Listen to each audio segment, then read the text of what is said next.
Wow, we're here. It's finally here. Welcome to the oh wait, it's not welcome to the OC bitches, but it could be. In fact, we actually are going beyond the OC. So welcome to Beyond the OC. I am Melinda Clark. And I am CG Mirich. I was going to say, I could say welcome to the OC bitches because I'm in the OC, comma, bitches. Yeah, you were actually born in the OC. We could be just the OC bitches.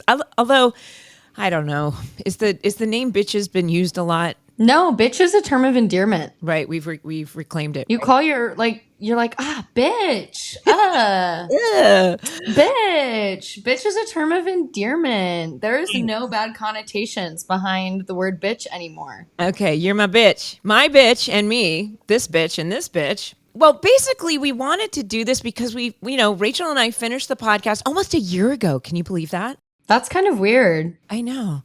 And we felt and we realized there were still, it's a never ending discussion with a show that has this much nostalgia and this much love for the show.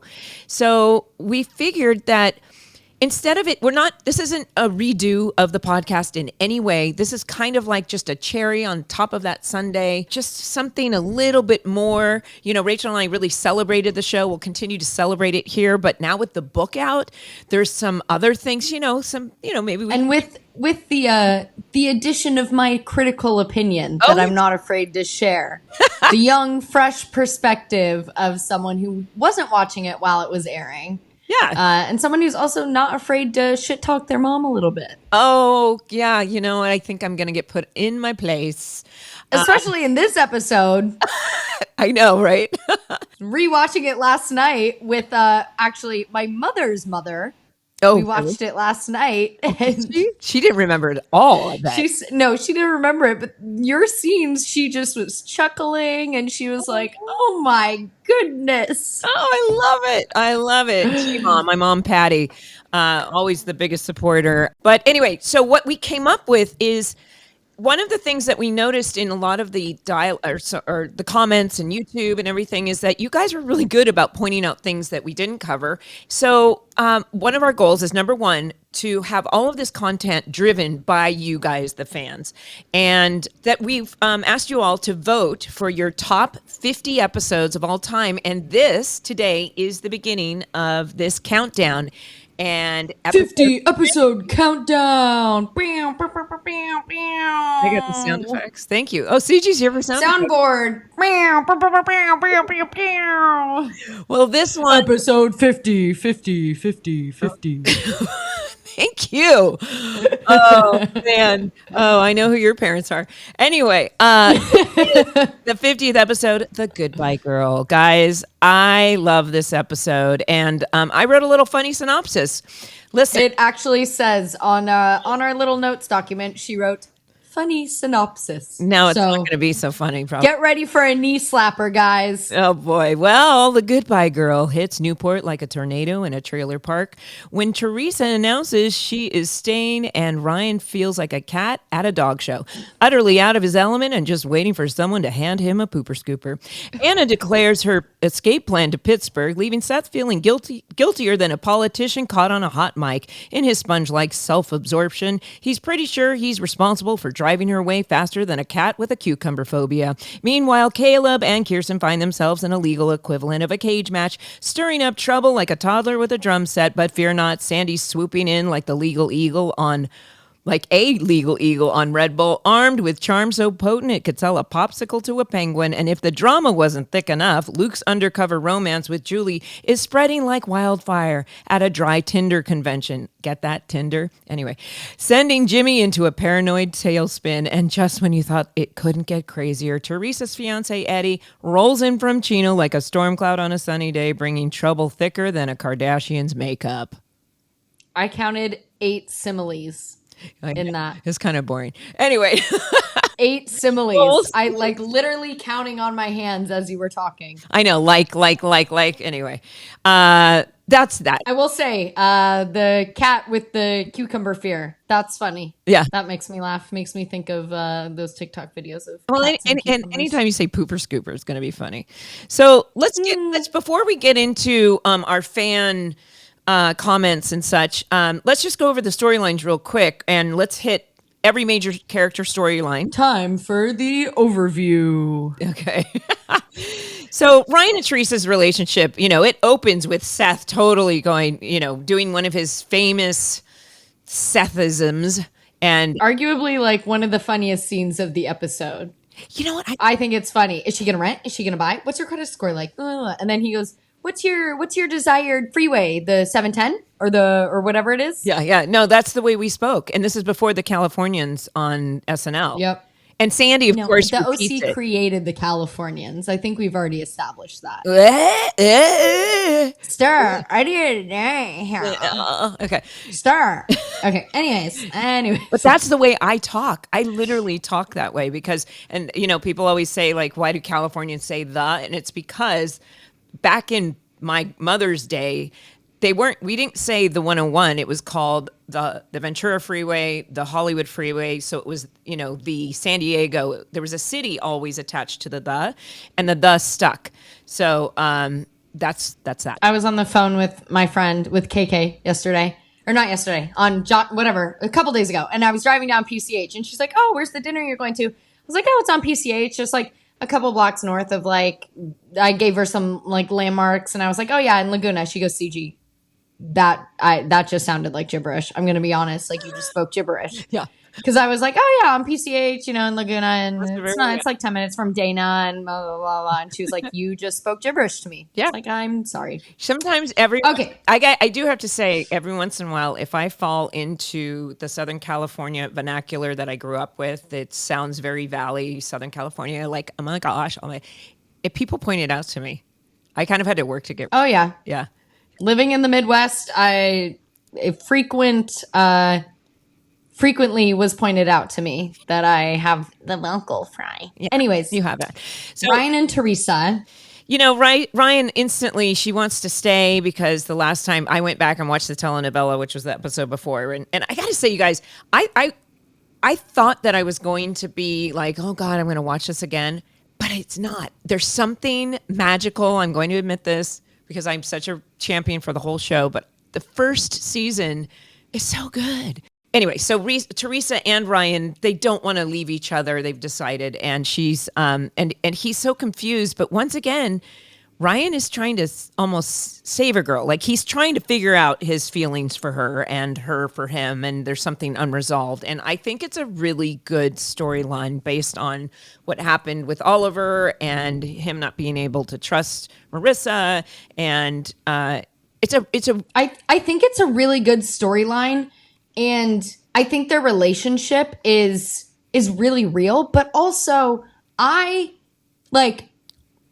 they're supposed to be like 17, 16, and this girl is like not in school and she's sleeping just in a hotel room, and then Ryan spends the night in the hotel room, and I'm like, these people are acting like they're in their mid-20s. Mm-hmm. Like, Mom, imagine me acting like that when I was living with you at like 16.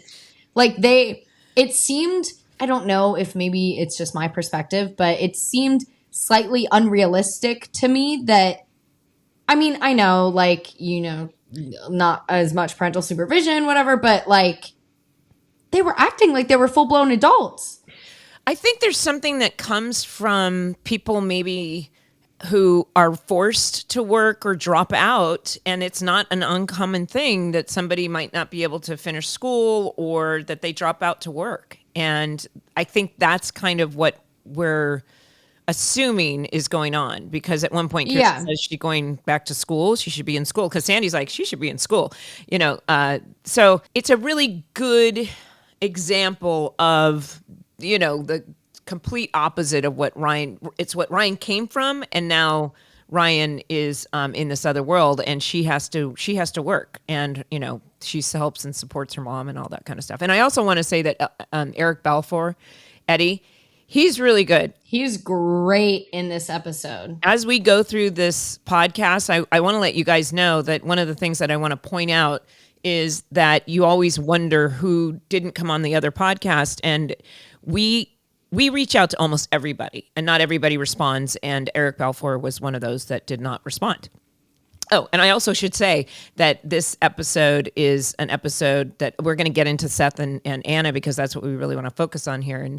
And Samari was invited for the last podcast, but we didn't get a response. And then when she did the book, I asked Alan Sepinwall for her email just to make sure, and it turned out that we had the right email. Well, she responded to me this time. I asked her if she was interested to come on this or even just comment on it, and her comment was, "It's so that sounds so fun. I wish you all the best." It wasn't so she was invited, but she's not coming on the podcast. Just so you know.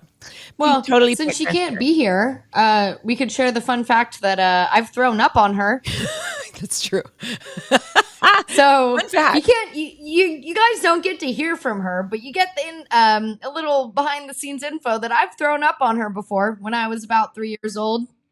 Probably around the time this episode was filmed. Okay, so we were at an event and she lived near me. So we drove her home and she didn't have her keys for some reason. She got locked out. So she came over to the house and you drank one of these Horizon strawberry milks very fast. And I have some of those in my fridge right now. She was sitting on the couch and you were just this cute. You were probably closer to 4 at this point, or you probably were 4.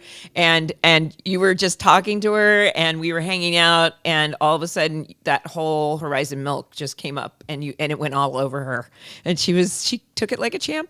And anyway, There's that. Do you remember that? Vaguely. That's like one of my, I would say, like, earliest memories. I don't remember actually throwing up, but I remember sitting on the couch with like you next to me and Dad on the other side, and I was on her lap. Yeah. And so girl, if you listen to this episode, sorry for puking on you. That's what we wanted to do. We wanted you to make amends with her. Anyway, so that's the only reason we wanted her on, is so I could make amends for the puke. Okay, so in this respect, I do like the storyline, and we spent a lot of time because Navi Rawat was our guest. We spent a lot of time on it last time. So let's jump to the next storyline.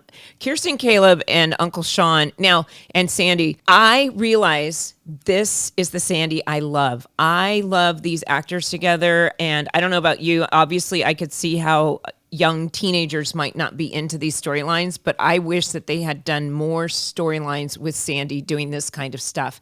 It's so good. It was some of the most compelling scenes to me in my last rewatch, which was the past couple days. What did you think about these scenes? I really like this because, I mean, just knowing from what happens like later in this season, I think this is the first time we're really seeing Sandy like put in a place where he has to like compromise himself and go against his morals, which, as we know, it turns out to be a much longer thing, and he keeps doing it throughout the show. But I think this is where you really get to see like Sandy weigh like what's important to him, because his job's important to him, but then it's Kirsten and all this stuff. And I really like Sandy in this episode because I feel like in this episode he had like a real part instead of just being like the parents of the 4, you know? I wonder if at the time they were writing these great scenes for them, and for some reason as the show went on, even though we know it's great acting, we know that it's great scenes, that the demographic was more, teenage and such, and they reduced his. I mean, that was one of the reasons Peter was unhappy. Reduced. No, I understand. I understand. Like,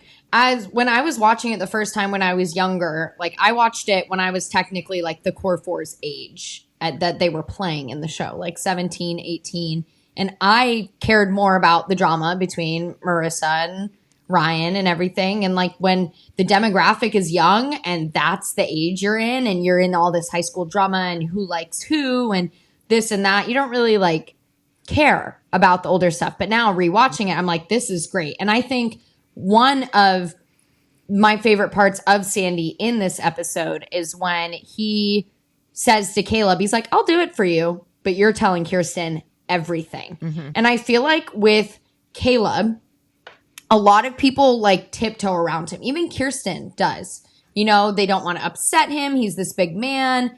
But in this situation, Sandy's like, yeah, okay, I'll go against my morals for you, but you're doing something for me. Yeah. Oh my God, Mom, this just reminds me of my monologue I just did. What?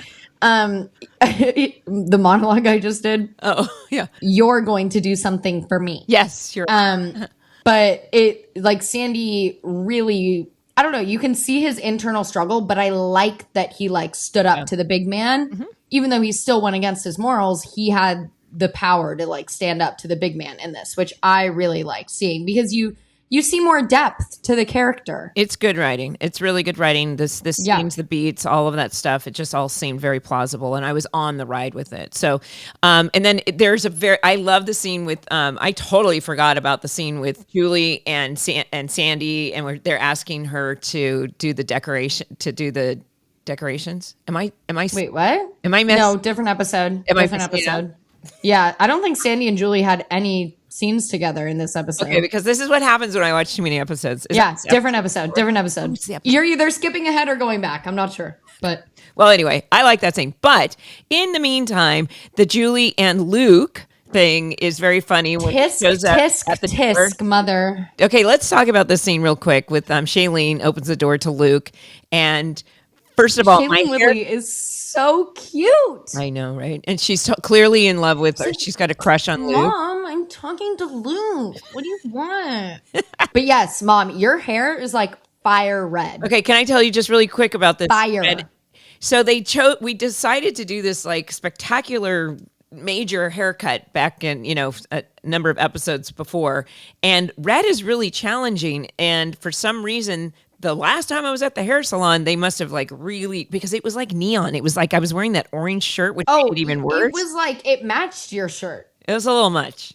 Ugh. And it was like glossy red. I mean, it looked cool, but it was like I turned on. I mean, we had to postpone the podcast, but when I watched it for the first time, I don't know, a few weeks ago, you come on the screen and I'm like, what? Zoinks. But also this, I know.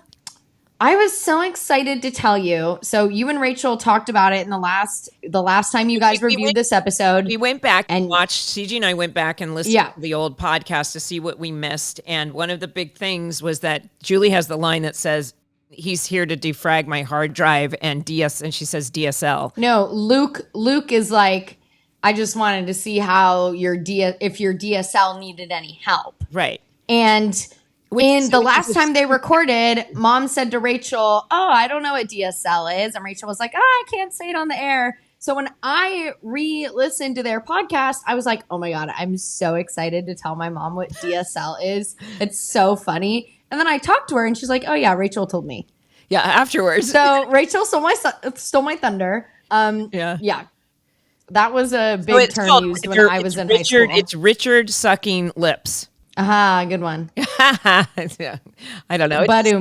You're just full of the funny ones today. You're a little jokester. Well, I've heard that when somebody wants to call someone the D word, they call them Richard nowadays. The kids are doing this at Adams High School. The kids. Anyway, so that was yes, we definitely. Yeah. So I was excited to shock you a little bit with what that meant, but obviously you already know what it means. Well, but I thought that was funny. Navi and I, neither one of us knew what it was. So, and then of course we have the Seth and Anna storyline. That is one of the. This is. Oh wait. We need to go back. What? Another thing about you and Luke. This is where Jima, my mom's mom, Patty, chuckling. When you guys are at Caleb's award thing and you're at the bar and Luke comes up behind you, you're like, Luke, not here. And he goes, okay, but your ass. Yeah. And Jima is sitting next to me. She's chuckling. And I'm like, whenever you have your scenes with Luke, I just imagine because I was watching this when I was Luke's age, like Luke's character's age. And I'm like, oh my God, if my mother was sleeping with my ex-boyfriend, it would be a problem. So Jimmy clocks it and he goes, man, I hope it's not what I think. And Julie plays it so cool. I don't even know what you're talking about, Jimmy. Yeah. She goes, what are you talking about? And he's like, good, because it would really crush Marissa. And I just think the your ass line is funny. It's so simple, just your ass. Well, I had and have an ass. Everyone has asses. Yeah. Anyway. Okay. So let's actually, yes, the Seth and Anna storyline is really what the show is known for. On the last podcast, the other goodbye girl really is Teresa, because she says goodbye as well. And so we focus on that. So this time, let's get into this. Let's get into the deep dive with the deep dive. Dive. Okay. Actually, right before we do that, there was an interesting comment, or maybe this is about Seth's intentions when it came to Anna. That was worth noting. From New Position 5611 on Reddit, Seth explaining to Summer that Anna is his friend and he doesn't want her to go, followed by Ryan driving Seth to the airport and the tearful goodbye with the song. Seth never had friends before Ryan and Anna, so it makes perfect sense that he'd be upset for her leaving. Really good point. When she decides to tell him that she's leaving, he instantly assumes it's because of him. He was declaring, like, Anna came back from Pittsburgh and he was in the midst of declaring his love for Summer when she walked in. Mm-hmm. So he thinks he hurt her feelings, which typical self-absorbed Seth fashion. You know what though? He's right. I believe he's right. That's why I went back and watched the telenovela. And when she comes back, you can see that she really is, when she has this list of all the reasons she's going back, she did visit her friends, she did all this. I think that she couldn't fully admit it. And it really was for him. And one of the biggest reasons, there's nothing keeping her there. And she does miss her friends. And I think he's right. I actually do think he's right, but she's not quite. And I think her actions prove that. So with that, this is the other thing I wanted to mention really quick. We did, and this is from the comments on YouTube, that we didn't mention the car ride on the first podcast. I wrote that down. I think it's hilarious. It is. It's just, I feel like it was one of those improvised things between, Ben and Adam. It just seemed like one of those silly improvised scenes where he's like, what are you doing? And Ryan's like, I'm going 75. He's like, 80 is the new 75 and don't insult Journey. And it's like that really intense Journey song as they're driving and separate ways, worlds apart. There was very funny. That Ben was a real fan of Journey, and I think that moment had really happened on set where he was like, "Don't fuck with Journey." One of Josh's little things where he picks up on notes from people and puts it in. Yeah. And also on YouTube, I thought this was interesting. There was a comment that said, "You guys need to have more discussions with fans." So here it is. This is the segue. Since they the deep dive. Okay, why don't you get into some of the comments and let's see. You know what? I will get into some of the comments. I'll read the first one, Mom. Okay. Thank you very much. Okay, so from Crane Lemonade. I think it's Cran Lemonade. There you go. That was great. We can go from Cran Lemonade on Reddit. The question is, do you think Seth made the right choice between Summer and Anna? I love Summer, but I've always wondered how Seth and Anna's relationship would have gone if Seth would have gotten with Summer in maybe another season if he got with Anna in season 1. I think that is a great question. Well, I think it's a great comment because... Yes. Here's the thing, and I think reading the book and seeing... the idea that we need to send Anna away so that Seth and Summer can now have their relationship, it made for this incredible see ya by, John Hughes like epic goodbye.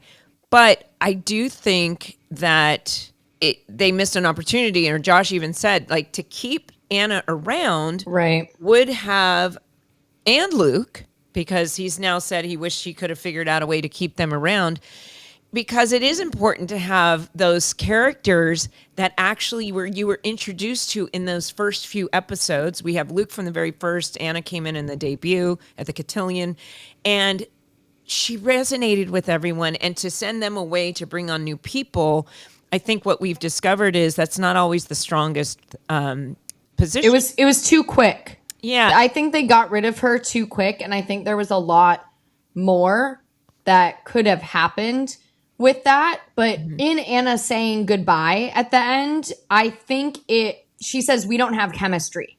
So I think, yes, there could have been something done more with it, but I agree with, I think Seth and Summer, they could have been put off a little bit more, and Seth and Anna, something could have happened, but there was a lot of things they don't could know. do, but and they could have brought her back. But when she said we don't have chemistry, I wanted to say yes, you do. They have, but what she's talking about is the same kind of kind of chemistry that's like it's the lustful kind of chemistry. Like they have the banter, like they get along really well. They have the same interests. Like they have all that kind of chemistry, but it's the lust, like for lack of better words, like I want to rip your clothes off kind of chemistry. Like they don't have that kind of, Right. It's more friendly between the two of them than in comparison to Seth and Summer. Not saying that kind of chemistry doesn't work in a relationship, but I think when you look at the two, they're very similar in person, and he found somebody even more similar. He's friends with Ryan, of course, they're brothers, but Anna really is his female equivalent. And right. And sometimes that's a good thing in a relationship, and sometimes right. that is where, like there's no romance in it, and that's why Anna's like, I love you as a friend, because I don't know. I did see them more as friends. He could have picked Anna and then waited to get together with Summer in season 2. That's what a lot of people have mentioned. But again, yeah, that's what they said in the book was, they could have messed with that a little bit more. Yeah. Okay. So let's go to is it Kylo or Kilo?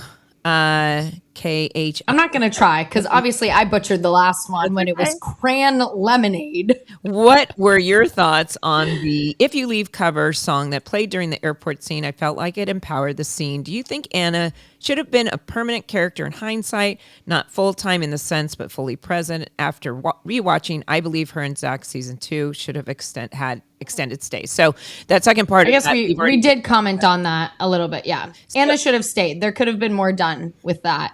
For sure. No, and I thought one of the best transformations was the Luke character going from, really being humbled by life and being sweet. Like in this episode when Marissa he's playing guitar and Marissa says, "How do you do it? Is it hard?" And he's like, "You got to let go. The sooner you can move on, the better." And that helped. Well, they said Zach, not Luke. Oh. Yes. Okay. But Zach is season 2. But yeah. Totally. Okay. You're right. That person just said Zach, and I was talking about Luke. So. I mean, Luke is so dreamy. It's so hard to not talk about him. I do think, and Zach, Michael Cassidy is, you guys have listened, he's our favorite guest on the episode on the podcast. So, there's a phone call. Pause. Hey, it's Samira. She's mad. She's calling to say she forgives me for throwing up on her. Okay. So yes, and Michael Cassidy and Chris Carmack, both of them should have stayed. Now let's talk about the If You Leave cover. It's Alex Patsavis, our wonderful music supervisor. God, I loved, if you guys haven't listened to that episode of the podcast, go back and listen. It was so mind-opening. It's not just about picking songs.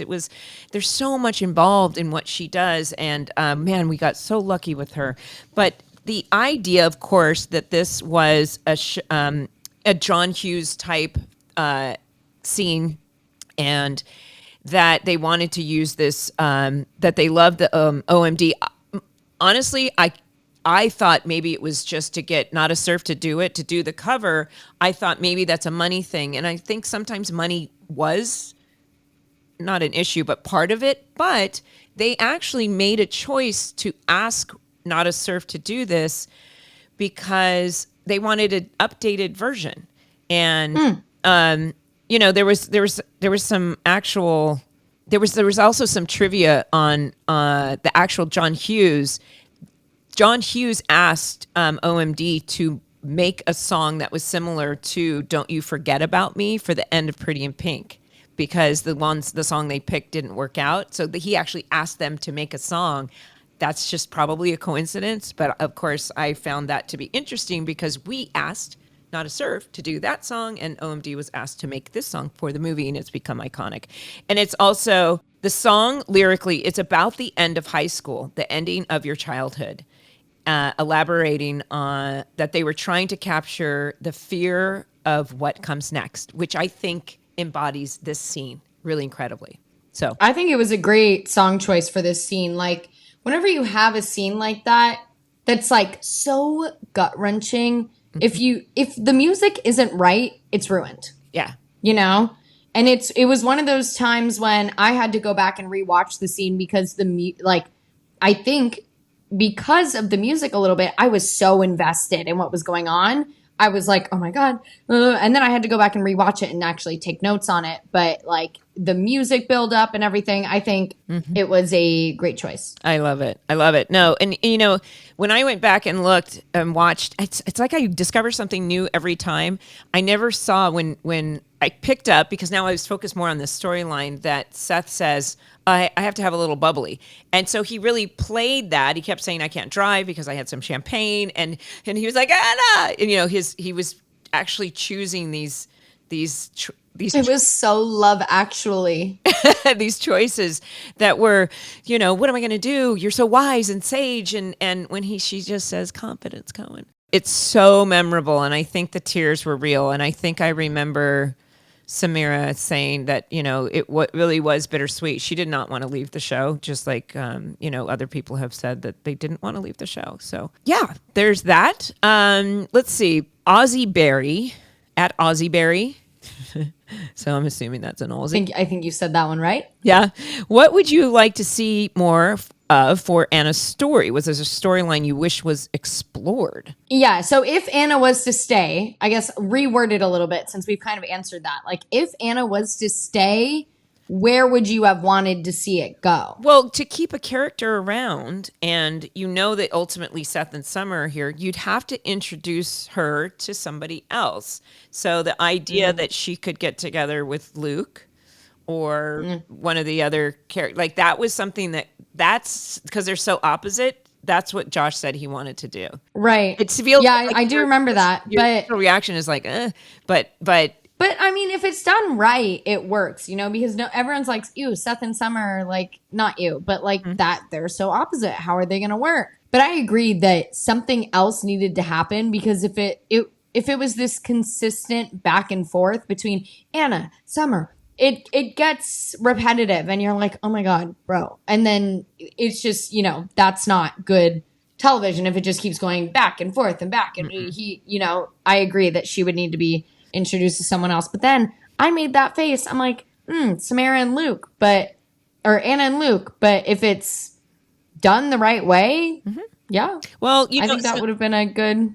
Josh and Stephanie have talked about how what they learned from the OC, but they ended up doing it on Gossip Girl, which I haven't seen. I've only love Gossip Girl, and they had a lot of switching off partners in that show. Oh yeah, very. So imagine incestual friend group. So a little bit, if like Vanderpump Rules. So if you think about it, imagine the Gossip Girl storylines on the OC, and if you could have handled that, that's what I'm projecting out to you guys. Okay, so let's go for the next one, CG. Sparkles and Nargles. Love the Harry Potter reference, whoever you are. Mom, do you know what a Nargle is? No, but Princess Sparkle is, so go ahead. No, what's a Nargle? A Nargle, according to Luna Lovegood, they're invisible creatures that invade your brain and your ears and float around your head. Oh, and if your head's full of them, then you got a cloudy mind. Anyways, Sparkles and Nargles said, if you leave, what do you think would have also been a good song for Anna leaving? I'm just now seeing on these notes what you said, Mom, but I said The New Year by Death Cab for Cutie. I think Death Cab for Cutie, I know like some of their songs are used in later episodes maybe, or maybe earlier episodes. I don't know. They're used, I think. Yeah. But it's the same style, the same kind of drama. I think actually did a lot of research. I looked up like early 2000s indie rock trending songs and stuff. And I listened to a bunch and I thought this one, The New Year by Death Cab for Cutie, people go listen to it if you haven't heard it. I thought that was great. I listened to it too. And then because you said that, I'm a huge fan of the Death Cab, I Will Follow You Into the Dark, which makes, if he I'll follow you into the dark. it would make it really dark. That Seth was like, I can't live without you, and like he's gonna like stalk her or something. When I hear that song, that makes me think of like Johnny. Like, I'll follow you into the dark. Yeah, it's more of after that whole thing. Yeah, yeah, it's a little more of a season 3 kind of song, but I get it. All of mine. Okay. So listen. Okay, so let's see. There was another. Honest Abram said Samira said she had a losing battle with hair and makeup. Were there other times that you or another went into battle over clothing, hair, and makeup? I thought that was interesting because I don't think, honestly, your fire red hair. Yeah, right. There were times because but for Samira, I don't think that it was the first season. I think it was when she came back, and I remember her telling me that she was just really unhappy with she had extensions. Her hair was short, and then she had extensions, and for some reason, it was difficult. I thought she looked fire the whole time. Yeah, I loved her style. Well, I know this is more wardrobe, but like the tights under the clothes, and then the bright lipstick, and I thought she looked great the whole time. I always was kind of, my character, and I found out later, I didn't know this, but in the beginning, they were giving me these clothes that literally, because the clothes are really important to me as an actor, especially when I just don't dress like Julie Cooper, but it definitely would be part of the character. But I was getting clothes that were like, I knew women in their 60s and dressing that way, and I was kind of blaming it on the costume designer when in fact now I know that it had more to do with Josh feeling like I was too young and they wanted to age me up. So we had a lot of tan. I thought you looked good too. I liked your outfits. Well, I'm like, with the early 2000s fashion coming back in style now, I'm like, give me that orange shirt you were wearing. I want that. Oh, God. I would totally wear that with some low-rise jeans right now. Yeah. So, I would see things, and as you watch the show, you can see how people I started toning down the makeup and the tanning and everything. It just wasn't necessary. And so, yeah, I personally thought that they were putting too much on us. But, it wasn't like a fight. I mean, these Cindy and Troy and everyone, they're my friends. They're my buddies. Anyway, so. They're my friends. Okay, last one. Here. Reddy Russo said, according to the book, the Welcome to the OC and Oral History, it seems like the first season was a fly by the seat of your pants. How much in advance did you get the script for each week? Did you know where they were taking your character arc? And finally, while the kids for sure had their personalities written into the show and characters because of the actor's close relationship with Josh, did you feel the parents got the same treatment? Well, I can answer part of that for you. I think the story about, or like the way Josh talks about, like, let's make Julie and Luke get together, and like you read the script and you were like, what?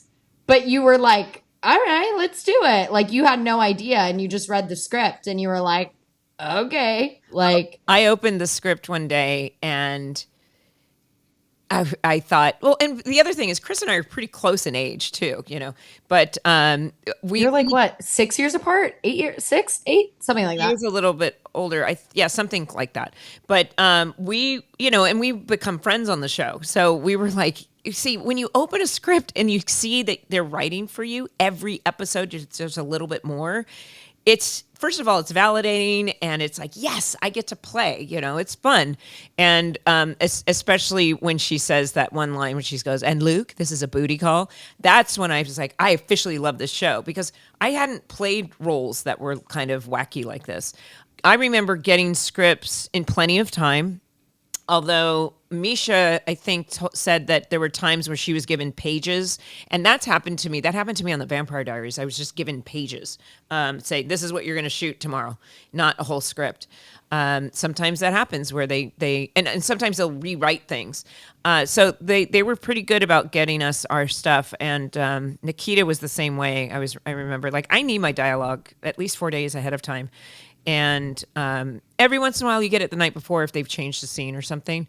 But I don't remember it being an issue at all. But again, that's my story. The kids might have a different story about the scripts. So, but then this person, Reddy Russo, also asked, So you see like Josh's relationship with Rachel and, the by Blanche, by Rose, like because Samara and Rachel loved Golden Girls and stuff like that. Do you think that like any of the parents' relationships with Josh? Yeah, there was a little bit. Obviously, I'm not Julie Cooper. I mean, that's, You're not?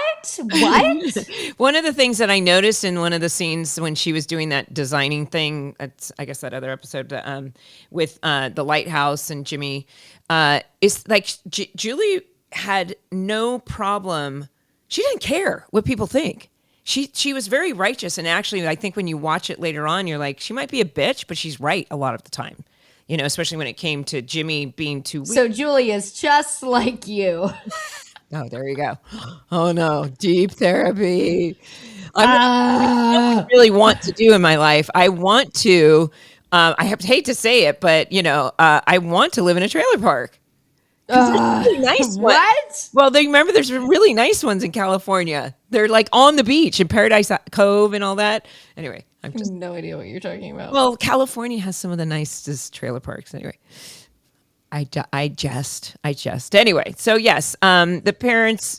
Yes, Josh brought in all kinds of personalities. Look at Peter Gallagher singing. The fact that Jimmy said fantastic all the time. That's a Tate thing. Yes, the characters, our personalities were brought in. So anyway, so guys, now we're to the segment where we haven't the best of. Yeah, it's called the best of because we've invited a fan who left us a lovely voicemail, and let's get to him. Hi, Gavin. Hi, Melinda. Hi, CG. Hi. Hello. You are all so stunning. Oh, thank you. Welcome. Melinda, you've not aged a day. We need your secrets. Well, do you want to know my secrets? It's lighting. Yeah, it's lighting. I'm glad I have those genes in me then. Oh, yeah. Good genes. Oh, Gavin, I wanted to say, I want to say to everyone out there who wrote us voicemail or left voicemails, wrote us emails, and we want to have every single one of you on. And, this is part of it because we chose Gavin's in this particular instance just because I thought you had such a lovely comment. And we haven't discussed anything that you said in your voicemail, but basically you described, maybe I'll let you do it instead of me repeating what you said. Do you remember what you said? I know a little bit of it. Okay, but in your own words, tell us why this is your favorite episode. How's that? I think growing up, I was 17, 18 when the show came out, so a senior in high school. I was sort of an outcast in high school, was kind of in the closet and knew I was gay, but didn't know how to do it. And I think shows like this brought something to the picture where you could be yourself and eventually learn how to be it. I connected with the Anna character, being kind of smart, but not the most popular, and would possibly jump ship maybe if I had to leave. I don't know. There was just something edgy about her and beautiful about that character. And, the show in general just meant a lot to me in general. But, and I have the oral history next to me where our girl did a lovely interview. But, it was just heart-wrenching when that character left. But it was her time to go. But she came back eventually. But, it was just, yeah. Well, and I think what you said, Anna did make an impact. And I'll say that when she showed up on set, and first I saw her at the Cotillion. So I just, I always love that, these are just small details, but I love pixie haircuts. I've always wanted to do one. And I tried to do one at one point, but I just love girls that can pull that off. And then as the show went on, I became jealous of her style. Because like what you were saying, CG, about how it's like, I don't have the guts to mix purple tights and pink. Oh my gosh, no. And the layering and the short pixie cut and the lovely makeup and all that. She looked so good every episode. And obviously that's like hair and makeup. It's their job to do that. But like the Anna character was so unapologetically her And I think you could see that a lot, like through her style and everything. I resonated with her because I would try to do stuff like that in high school. I always cut my hair, did something funny, but like her style made her stand out. And Samira was like that as well. She was definitely into fashion like that. And, but I do like your comment, as we explored this show, why the show had such a cultural impact and similar stories like that. Characters like that hadn't necessarily. I mean, do you remember characters like that ever being portrayed in TV shows before this? No, not at all. I think you would see it maybe like an odd character in like a Gilmore Girls episode or even on Friends. You didn't really see that. The only diversity they really had on Friends was maybe when Aisha Tyler came on in like season 9. There just wasn't there. I think Teresa Diaz was like the only woman of color possibly on the show. I think our hair colors were the diversity we saw with the Noopsies, but I think if anything, Julie Cooper was the diversity of the Noopsies. My notes on you always were that Julie Cooper was scrappy. She was the smartest woman in that group because you were the ultimate survivor of that group. If anything, her character had this resiliency to her, where from day one to day end of that series, we knew Julie was going to be okay. She just had to like figure it all out. Mm-hmm. And I absolutely appreciate the fact that Josh wrote strong women. He would never write a weak woman at all. I mean, I almost kind of feel like, and this is a dream of mine, if they did I would love to see just Julie's show. What is she doing now? I have a whole theory of what her character would be doing. I have a theory she would have a PhD in psychology. She's right. Yeah. She'd be a PhD in psychology. She'd be a therapist. Parapsychology. Exactly. She'd be making really good money. Oh, she's probably rivaling Jeff Bezos or something. Oh, yeah. Right. I also think with her, it was just... I think when Ryan came in the picture, like she saw someone like herself and was kind of scared at first. Like, oh, he came from my background a little bit. I want to step away from him. But I kind of think by the end of the series, they kind of had this bond. And, I always said this show is about mitzvahs and like giving back to people and finding the humanity in people. And I think people... I mean, at 17, I was like, what is this Julie Cooper character? As someone almost 38, I get her. I get why she did what she did. Mm-hmm. I don't have kids, but I have nieces and nephews. I would do anything for those kids.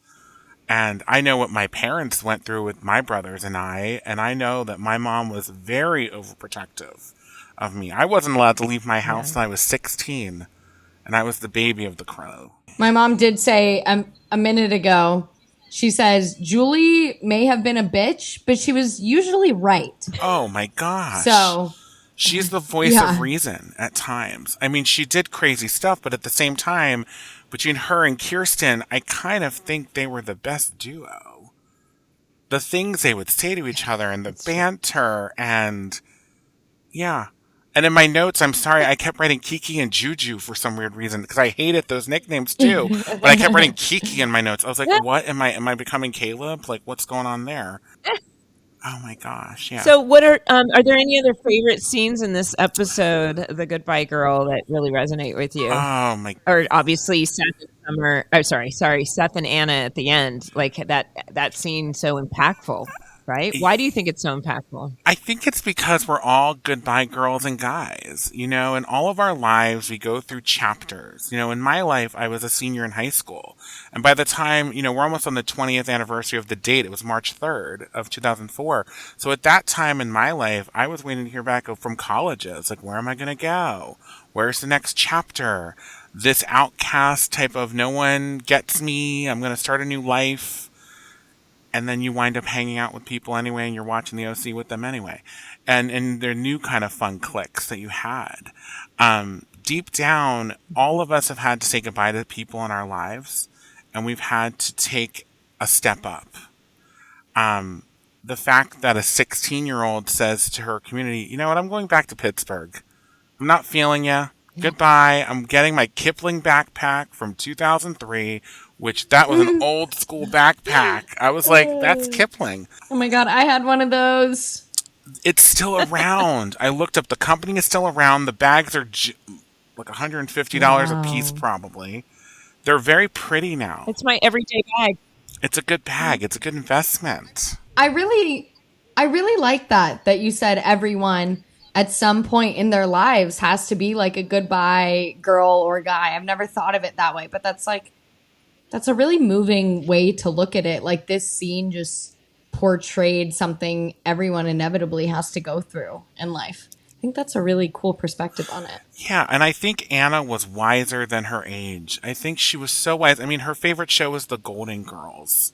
So, I mean, her and Summer talking about the Golden Girls, it was just, they're wise women. That would be a character I wish if they wrote more for her. Maybe if they did a spinoff, it would have been Anna's life in Pittsburgh, going to the Warhol Museum and doing her thing. Getting the peanut butter pie wherever that was at Dingbats. Right. Peanut butter pie from Dingbats. Do you have any other favorite episodes that resonate for you? Oh, there's so many of them, but I think as we got into the Chrismica episodes, obviously. I grew up with a Catholic Italian mother and a Jewish father. It was the first show that I ever saw my background portrayed. I did a whole college exploration in my freshman year of college about pizza bagels, we called them, and it was like I wrote papers on it and the OC, and the professor crossed out all my quotes from the OC and said it's your story, not their story. But it was all these great quotes from all those episodes. Oh, fun. Yeah. Anything with the fact, like, I also will say the prom episode was fantastic because I remember the Chanel dress that came off that runway that she wore. And I heard a rumor they had to rebuild that entire dress because Nisha was much taller than Gemma Ward was not as tall. So I believe they had to completely redo the bodice of that dress, I believe. And that dress closed the spring. I don't know how I know that. I know random stuff. I know random crap. I love it. But yeah, that dress. That's I'm gonna have awesome. to refer to you.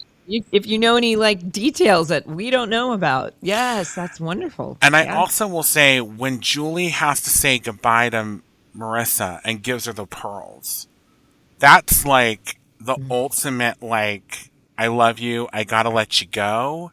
Here's something in case pirates come. I think it was, and she used what little money she had to get the pearls for her. That Right. is survival. Yeah, Julie. Yeah. She is. She's such a survivor, and no matter what, there's no question with Julie. She's always like, there's like no matter how bad it is, there's never a scene where she's a victim or woe is me or pity party. She's always I have to just move forward, and even when she was grieving, she was just like butchering the plants. There's always something she's doing. Okay, so season 4 was like junior year of college for me. It was the most depressing fall semester of my life, so I had trouble watching it without crying every episode. And like how you pulled as an actress that emotion, and like we felt it. I felt it through the screen. I was like, this is a woman in mourning, lost, and she just needs to be left alone for a while. And just like, and then later becomes like the Heidi Fleiss of the OC, which I thought was amazing. How they wrote that for you. I was like, what else are they going to have Julie do? She's Heidi Fleiss in a more classier way. Yeah. Well, thank you for all of that. Do you have any questions for us that you I'm not putting you on the spot, but I'm giving the opportunity to ask anything that you want to ask since you're here? Yeah, I teach college students. I just taught them this week when you go to an interview, have questions. So Melinda, how did you find Julie Cooper as an actress? Like, were there a group of people that you knew from your life that you pulled to play this character? Because you're polarly opposite, which is fantastic. It was I've said it quite a few times that I think there was a voice because sometimes you don't a bitch doesn't think she's a bitch, and one of the first my audition scene actually was very bitchy dialogue, and I did it with a smile. It's a very simple thing that you never play a bitch as a bitch, never play a villain as a villain because they don't think they are. But they are smart and manipulative, and they know that they can come off kind of harsh, and so they do it with a smile. I also knew a person who was very much like this to your face, and oh, how sweet, and you look so wonderful, but behind her back she's talking behind you like that. So I based a lot of, when I didn't quite know how to portray something, I had somebody in my mind. I'd say, how would this person do this? And she's a well-known actor, so I won't say it. I still haven't said it. Ooh. But yeah, so it's but then it was the comedy. I think Rachel and I discovered that the comedy started happening when Adam Brody started putting a lot of humor into it. And what happens on set is, and he even said in the book, he said you could tell that we started learning how to button up a scene. We always do the dialogue the way it's written, and then we would improvise maybe at the end, at the top of a scene or at the end of a scene. And sometimes they'd use it, sometimes they wouldn't. That's the respectful way to do it. And I think the humor, it started, nobody saw it as if you see the pilot, there really wasn't humor. But if you play, humor needs to be played for reality or coming from a personality. Seth had the personality. He was self-aware in his own humor and such. But some of these characters were just funny because they were outlandish, just like Julie Cooper, So it's been interesting to kind of discover that, yeah, we all kind of did what was going on set. Peter was doing humor, everyone was kind of doing it, and then Josh started writing for that. Yeah, that's amazing when you have an actor or like the writers get to know your personalities. It's like what we saw in Modern Family, how they would play to Sofia Vergara's accent. They would write the accent in as they were doing it. All right, so this is just to humor me, just because this is just pre-Housewives, because this was the show that inspired, I think, Real Housewives of Orange County. So if Julie Cooper had a Real Housewives tagline, what would her tagline be? Oh, that's a good question. It's something to do with like her high heels or I don't know. I'll have to like think about it. You guys have to tell me when you hear this, like give us some suggestions and then we'll reveal it in the next episode. How's that? Because I'm not improvising like that. What is it? It's like my wig is on fire. Don't step with my heels. I have no idea. Okay, well, listen. I feel like there's a couple other people I wanted to mention. There was a few people that left some voicemails that were really important. Tessa left a voicemail that said that she wanted to mention that the whole show is iconic because of that one line, confidence, Cohen. And what do you think about that line? Oh, it is the sentence of this whole series. You have to have confidence in your life. We're all a little bit of Seth Cohens in our lives. You have to hold yourself with grace and confidence in life. And when you're down, and I tell my students this all the time, you are going to be down in the dirt in college. You're going to be up high. You're going to be somewhere in the middle, but you got to have confidence to keep going forward. And that was something of a theme that he had to have. I mean, she came back in season 3 when he couldn't get into college, and she got him into college. Because she says, confidence, Cohen, go. I'm going to take you to RISD. And we have to have confidence to allow ourselves to fail. Mm-hmm. We need to normalize making mistakes and failing. You learn so much from the hard times. If we're always right or always succeeding, we're not growing. I always say, I love to be wrong. That means that I'm growing. If I'm always right, I'm just going to stay. So you're so opposite Julie Cooper. She would never say those words. But Julie actually was forced when she ended up in the trailer park, she found out that she was happiest when she was like, oh my gosh, my kids love me. All of her fears of being rejected or having no love because she didn't have a man and money, it ended up being the opposite. She actually got closer with her family. So I think she did have this arc and definitely grew. And I think she would tell people, she had to live with Gus or near Gus. But she grew. She definitely grew and became a little bit humble. She jumped right back when she moved into Neil's house, though.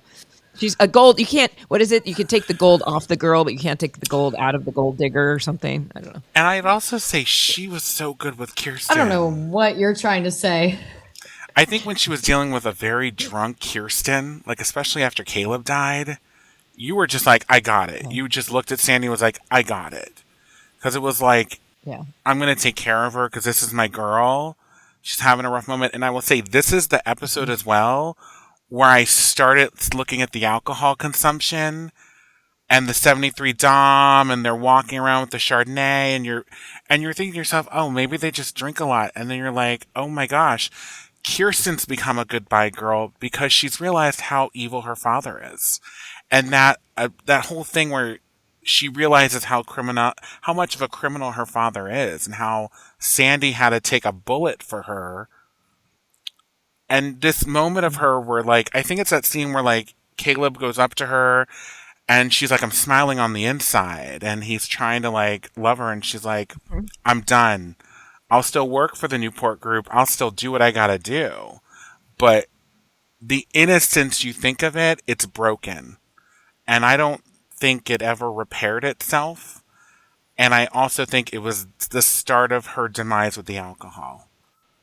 In a way. Yeah. I can see that. Yeah. And we all love our fathers, but at the same time, I like that, like I said, Julie and Kirsten should have had a breakout show.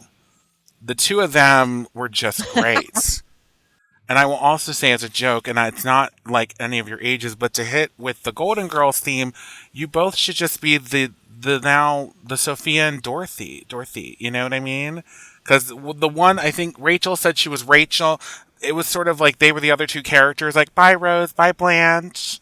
And you two could be Sophia and Dorothy, but of this generation. Oh, that's cute, more Mom. fabulous. Oh, yeah, that's true. Yeah. That is true.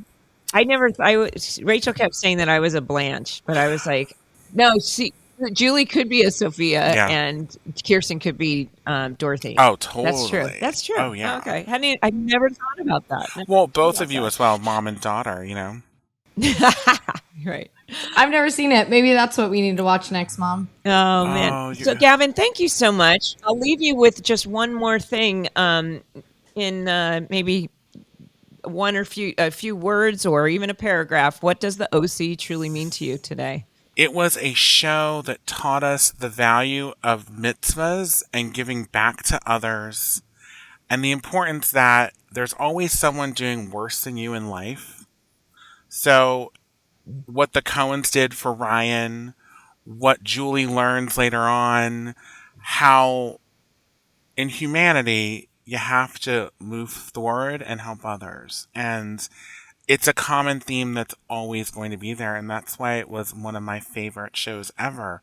Because whenever you watch it, whether you're happy, sad, depressed, up there, you learn a lesson from that writing that Josh and Stephanie and that whole writing team did.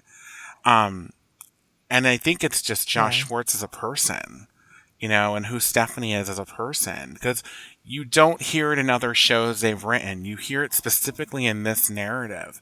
And I'm happy that CG's generation is watching it now. And I'm hoping that young people, especially those teens and high school kids that are having conflict, can kind of watch this show, learn the lesson, move on. And it's just, I always go back to it. New Year's Eve, I always watch the New Year's Eve episode because the countdown and that whole soundtrack was the best. And also, if you want good soundtracks, listen to the OC. Best music that Alex she's the best music supervisor in Hollywood. And the OC found her, and now she's a huge star. She did Twilight. She did every major thing imaginable. And I have better music taste now because of her and her talent. So thank you, Alexandra, for your music talent. Oh, I love it. See, now this is where I realize that people like you, Gavin, and dedicated fans I'm learning so much because, you know, we tend to actors, we do our thing, we show up but we clearly weren't the living the experience of seeing that show every single day. We were kind of involved in our own lives. So even today, I'm learning so much more. So I think this is going to be a great ride, you guys. Gavin, thank you for being our first fan Yeah, guest. thank you so much for coming on. I thank you so much for having me. And Melinda, a girlfriend of mine met you at about 12 years ago at a Comic-Con type thing, and she said you were a lovely human being, and she talked about her OC obsessed fan, me. So it's full circle. Okay. Oh, that's so funny. Full circle. Full circle. Yeah. Full circle, honey. Love it. Thank you so much, Gavin. And also, if you think of a good tagline, but I'm going to think this next week for it. Oh yeah, I've been thinking since you asked. We'll think about it. I will DM you. It's Advisor Gavin. You'll know it's me. Okay, great. Yeah, if we think of one, we'll send it to you for sure. Gavin, thank you so much. Bye. Bye. Bye. Well, that was fun. What a cool perspective on everyone being a goodbye girl or guy at some point in their life. I've never really thought about that, but he was like, yeah, everyone has to say goodbye to friends. Or I'm like, I've been quite the goodbye girl lately, haven't I? You had to say goodbye to Chicago. To a city, people. I like that perspective a lot. It's like totally like a psychoanalysis of the episode. And I think that's super interesting. I wouldn't have thought about that, but so you definitely a cool perspective. I feel like with this countdown and with the with our expert fan guests, I'm going to be humbled because there's so many things that people have. Human beings are so fascinating. They have perspectives, and I love people sharing how entertainment in this way affected their lives for the better, or even made people scream at the screen. But that was great. I loved it. Yeah, this is going to be a fun countdown. Well, CG, that was awesome. Thank you so much for being here. And this is going to be fun. I don't really have a choice, do I? Oh, do you? I'm kidding. I think you always have a choice. Kidding. So, guys, as we go along, please, we need your comments and your input. And if you follow my Instagram and also the OC subreddit, we're going to be announcing which episode we are working on at the moment. So follow over there and leave your comments. Next week is season 2, episode 21. It's the 49th favorite episode, and it's the Return of the Nana. The Return of the Nana. And then, follow me on YouTube, or follow the show on YouTube. Follow me on Instagram, the Melinda Clark, CG. You follow me on Instagram at CGMIR, and we are the same ones on TikTok. Both of our DMs are... Wait. What's that, the doorbell? Yeah. That's okay. Both of our DMs... always open if you guys want to ask us any questions. But the best way to get your questions in is through the Reddit. All the questions we answered today, we just grabbed from the Reddit or from YouTube comments. So if you have any burning questions you really want us to answer, make sure to go there. Also, speakpipe.com. Speakpipe.com/OCBitch is the place to leave a voicemail. And our... email is pipe. I always thought it was sneak pipe. Speak pipe. Speakpipe.com. SPEAK. PIPE. Tell us. Don't forget it. Your favorite. Do you have a favorite line from that scene? A favorite scene? A favorite episode? A favorite? Just and maybe. Yeah. You'll be invited on to speak with us. Yes, you could be the next one. Tell us why you love it. And also, we have an email, and it's beyondtheocpodcast@gmail.com. Well, this is fun. I keep saying that. Rate, and review wherever you listen to your podcasts. And bye. Bye, bitches. Bye, bitch. Bye, bitches.